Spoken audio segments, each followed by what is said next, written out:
So do you feel like it's kind of, is it just as hard or maybe easier to squash beef with like blood sets than it would be Crip sets? From what I see, since I've been out of prison, yeah. Really? Like I say, Yeah. Crips will jump over 3-4 different blood sets to go get it they enemy Crip set. You know what I'm saying? Yeah. And my hood the same way.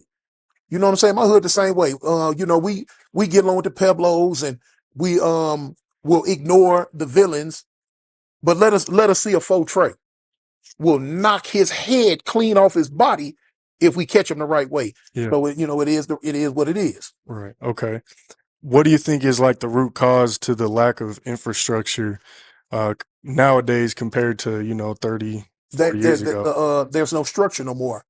Older homies like me and older, you know what I'm saying? They gone on about their business. Whereas when I was coming up, my older homies, they was hands on with us. You know what I'm saying? They guided us. They shaped and molded us, told us what to do and what not to do, how to do it and how not to do it. Right. You know what I'm saying? But my older homies, they minds was straight because the dope hadn't hit the way it hit in later years. Okay. Whereas now in these generations that's coming up now, they don't have the right guidance because the older homies, they not telling the youngsters the right thing.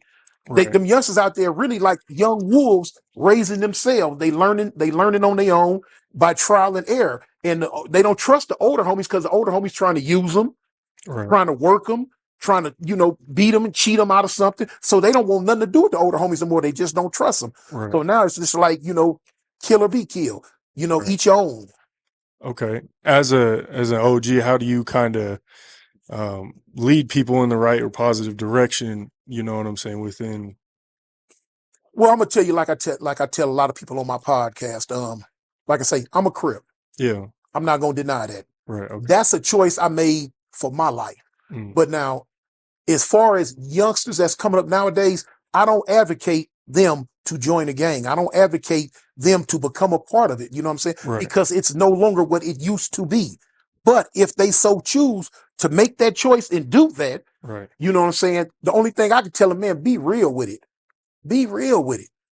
If you're gonna do it, you're gonna do it the right way. Okay. But which is hard to say do it the right way because there's no one left to tell them the right way.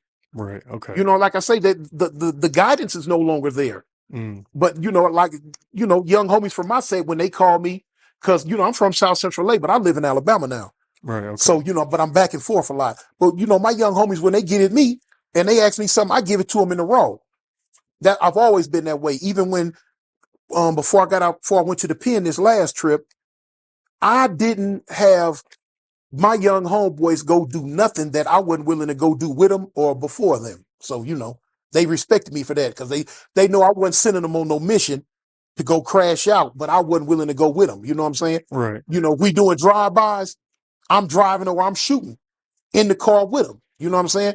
Yeah. I wasn't with that. You and you. Y'all go bust on such and such, but I'm in the park kicking back.